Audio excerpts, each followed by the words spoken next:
alien hand syndrome. Alright, it's working. My name is S, and if you are reading this, then you are probably the police or some mental health professional investigating my recent actions. Let's just apologise in advance for any weird grammar errors, as I'm actually writing this on some pirated voice recognition software, and I haven't really had time to collaborate it. What follows may not seem believable to you, and all could be the product of a disordered mind on my part, but there's enough circumstantial evidence to make me believe what I will have done was the only rational solution. It all started about 8 weeks ago when I was in a major car crash. To my credit, I wasn't the one driving. To my discredit, I also wasn't wearing my seatbelt. Not that I'm sure it would have helped. It was an older model car, and the other guy T-boned us on the passenger side. My friend, the driver, escaped with some bruised ribs and some scrapes. Me, I suffered compound fractures in my right hand and forearm, massive bruises all the way down my right side, several deep cuts on my forehead, and mostly disturbingly, a subdural hematoma. I'm told I was a mess when they brought me into the ER, but the doctors did their job as best they could, and I survived. Well, maybe they did their job as best they could. I'm starting to have doubts about it. When they sent me home to recover a couple of days later, I had several very expensive screws and plates in my arm, a prescription for some lovely painkillers, a lovely shaved head with small patch where they'd opened the skull to relieve the pressure, and a cast thick enough to play baseball with. I would spend the next couple of days in a drug-filled stupor, staring at the ceiling of my bedroom, listening to either daytime or late-night TV, or dozing off into odd dreams. It was about a week later when I first noticed it. I didn't have a whole lot of feeling back in my hand yet, as the nerves had taken a hell of a beating and were still mostly numb. However, it's kind of hard not to notice when your fingers decide to start twitching on their own. And I'm not talking the odd muscle spasm or cramp we all get from time to time. I'm talking full-blown clenching and unclenching and moving side to side. The strangest part was I couldn't feel it at all. It didn't register in my brain that it was moving. It was like the hand belonged to someone else. This continued for a couple of minutes before subsiding.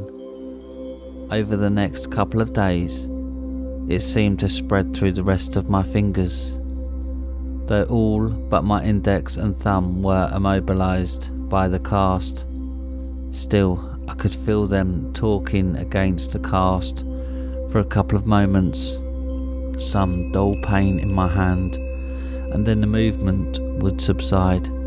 I decided to chalk it up to the interaction of the painkillers I'd been taking and various psychiatric drugs I had been on for years. It didn't seem to be a problem, and honestly, it was kind of cool.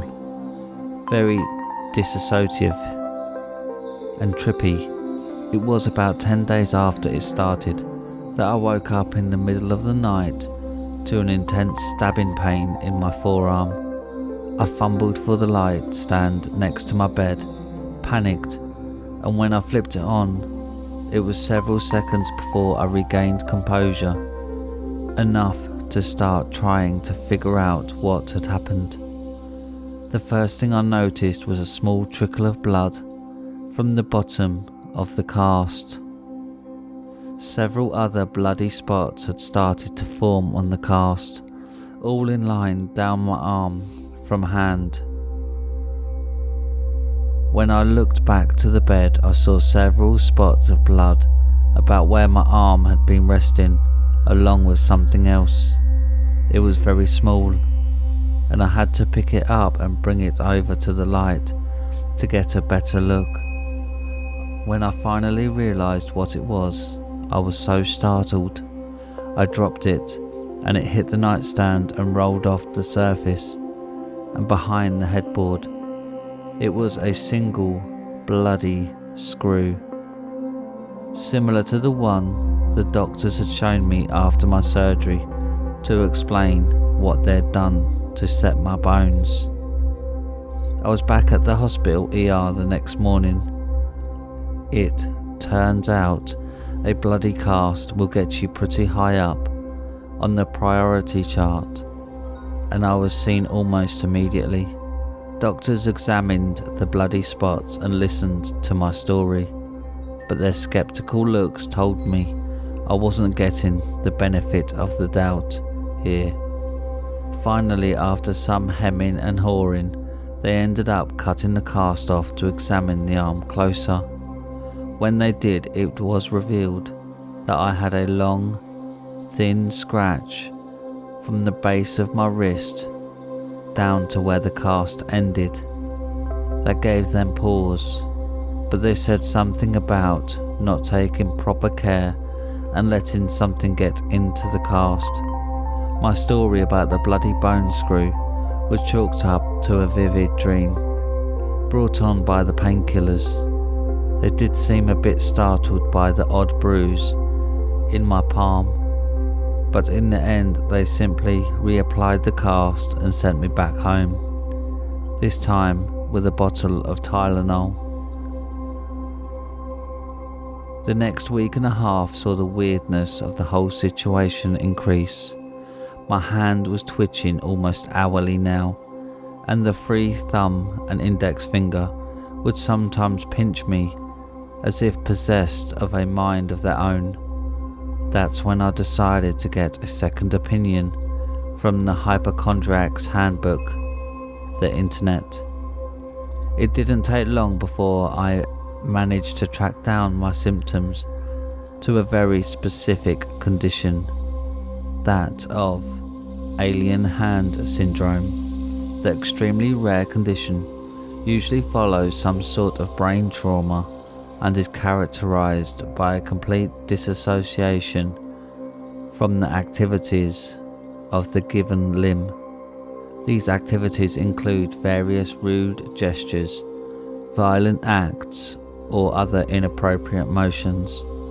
The condition is sometimes thought to be brought about by a suppressed personality taking control of the limb. Needless to say, this scared me shitless, especially when I found that there was no known treatment for the condition. At the same time, more weirdness ensued while I slept. Every other morning or so, I'd awaken to feel something jabbing me in the thigh, and reach down to find another bloody bone screw. However, the trail of blood would now lead back to the open end of the cast, just past my finger, and there was no visible blood beyond a few drops on the cast. I still hadn't regained much feeling in the hand or forearm, and was now starting to seriously wonder about what was going on. A return trip to the hospital didn't help at all, as I was told that I was being unrealistic. Alien hand syndrome, they said, was extremely unlikely with the type of brain injury I'd sustained. They were, however, concerned with the new x-rays of my hand, which showed that the bones were not healing quickly, and they began discussing the possible need for a secondary surgery to reset them. I didn't even bother showing them the bag of bloody screws, now number a dozen, that I'd brought with me. I'm sure they'd have rationalised that away as well, despite the odd bruising on my hand when they replaced the cast yet again. The next couple of weeks are when things started getting downright terrifying. More screws showed up in my bed, along with 2 bloody metal plates pushed out the bottom of the cast, always while I was sleeping, until I was pretty sure that every piece of metal that had been put into my arm had been accounted for, and that's when spasms started to get really bad. There wasn't any pain, as I'd lost the feeling in my arm, but it was still noticeable. It seemed like the arm would pulse along its entire length, and sometimes could hear faint organic squishing noises coming from inside the cast. This coincided with the hand itself really starting to act up. It seemed to have gained control of my arm up to the elbow, and it would now raise itself up and knock things off my desk, jam itself against the door to stop me from opening it, or even scratch gouges in my thigh.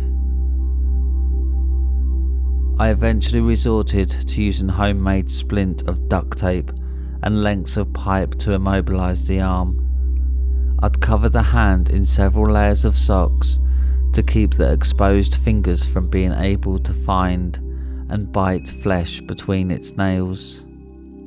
Oh, I'd forgotten about the nails. The nails on the exposed hand, they always seemed to be long. I'd tried trimming them for a while, but they'd always grow back the next morning. When the fingers started to seriously avoid the clippers, I just gave up. That had been the initial logic behind the socks, but it was also what some people may refer to guy logic. Out of sight, out of mind, comes close to the logic. But there was also an element of blind hope that it would miraculously solve itself. I couldn't maintain a normal sleep schedule anymore, thanks to the odd noises and spasms coming from my arm. I would often awaken from passing out somewhere in the house to feel the hand straining against its bonds. What was more worrying was that it seemed to be getting stronger, while the weird noises and movements had gotten worse. I wasn't able to see the doctor anymore. It was partly fear of what they might find, and partly fear of what might happen if that arm somehow managed to get loose when I was driving a car. So I simply waited for the other shoe to drop. That all culminated in what happened last night. Well, this morning technically. I awoke in the middle of the night to an odd series of stimuli. The sound of scratching fingernails and peeling tape. The feeling of my arm being torqued by something. I didn't want to turn on the light, but I did. I'm not sure why. I think I already knew generally what I would see. The sock taped to the end of the cast was still there, except there was now a hole through them. Extending through the hole was a single finger. Well, it had once been a finger. My finger, what it was now, I don't think there is a word for. It looked like a normal finger, with a neatly trimmed nail, a healthy skin colour, unswollen and unblemished, except for some short hairs on each phalanx between the joints. All 24 or so. It was now easily over 1.5 feet long, and was articulated like no hand on earth ever had been. It had bent backwards over the hand, forming a nauseating loop of flesh, and was scratching at the edges of the tape with that neatly trimmed fingernail, trying to peel it loose. It kept at this for maybe 15 seconds as I watched, before it suddenly stopped, and the tip of the finger slowly rose from its efforts at freeing itself and pointed at my eyes. No, that's not right. That may have been what it might have looked like, objectively, but I knew that it wasn't pointing at my eyes. It was looking me in the eyes. This hideous tendril-like appendage was looking me in the eyes. The next few minutes were a blur. I can only recount snippets. The muscles of my forearm straining against the immobilizing bonds. Me stumbling to my feet, screaming in stark naked terror. The feeling of something else wriggling in the socks over my fingers. The sound of fabric beginning to tear. Me lurching across the room, stumbling and falling to the floor. The sight of rapid movement through the growing hole in the sock. My fingers on my remaining arm, feeling something solid and heavy under their grasp. Another frenzied series of movements, and when time slowed down again, I was slumped on the floor. A heavy weight in my left hand, a screaming pain in my right. I looked down to find a heavy-duty mag light I kept by the side of my bed for nighttime emergencies, clutched in hand. Glancing right, I saw what I'd done. My elbow was bent at an odd angle. A series of heavy circular bruises visible where I'd used the butt of the flashlight to shatter it. The sock at the end of my arm was slightly bloody, and I could feel a twitching mass inside. The one finger that had worked its way out of the sock was writhing on the floor, several joints broken. I'd beaten my fingers to a pulp with the flashlight, but they still had life in them. I sat for a moment while I regained my wits. I ended up downing a couple of the remaining strong painkillers I had left, and by the time they'd kicked in, I discovered that the tentacle finger had managed to pull itself back into the sock. Even then, I could still hear the viscous, wet noises coming from inside the cast, and could hear the finger popping as they set the joints I dislodged. They're still at it. I've already had to whack them a couple of times with a hammer I grabbed from my toolbox while I've been dictating this. I also took a couple of swings at the elbow, just to be on the safe side. My arm probably would hurt like hell, but I don't think I can really call it my arm anymore. See, I think I know what happened. The doctors were right and wrong when they told me my type of injury was not correlated with alien hand syndrome. What they hadn't taken into account was that it might not have been the injury that caused the problem, but the treatment. You see, what they do when you have a severe subdural hematoma and time is in short supply is basically cut a hole in your head to let the blood out. This is similar to the ancient practice of trepanation, a process that was often used by primitive medicine to let evil spirits out of the person. However, this technique was only widely used way before any form of modern medicine or science. Because we know better now. Well, maybe we do. The thing currently repurposing one of my extremities begs to differ. But, back on topic, since this occurred before our understanding of modern medicine, the patients would often die from a variety of causes before recovering, so there was never any extensive data on the effects of the process. So, for all we know, it may have let the demons out. The problem is that no one ever did tests to make sure this was a one-way street.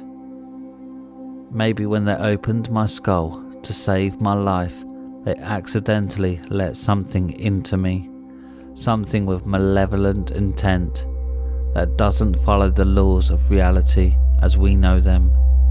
And when they operated on my arm afterwards, the metal screws and plates, combined with loose blood, served as an impromptu ritual to bind it to that part of my body for the time being, so it had to work its way loose from there.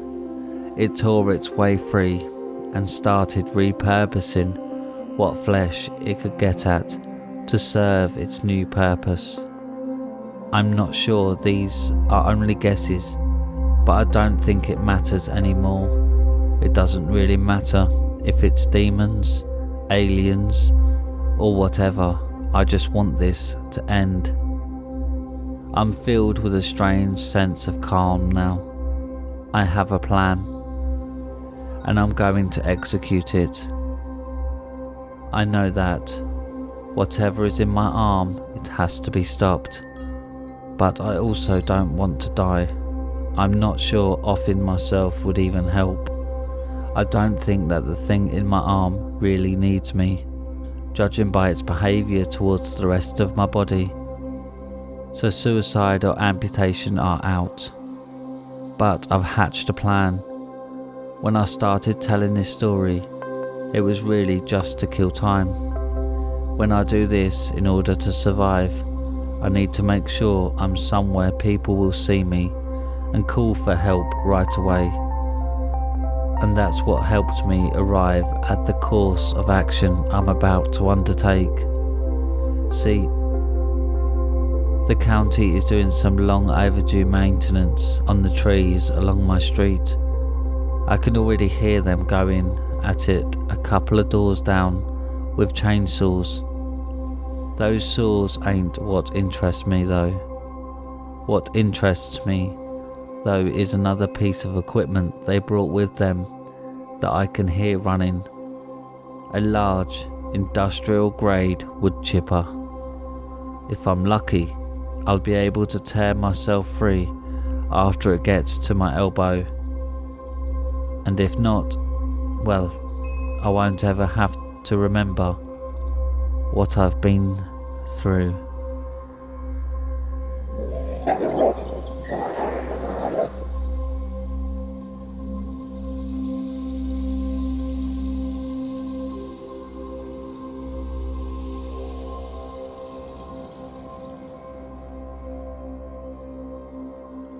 And that's it for tonight, my little hellhounds. Thanks for listening. If you have any scary stories you'd like narrated on the channel, then submit them to Reddit r/homeofscares and follow me on Twitter at homeofscares.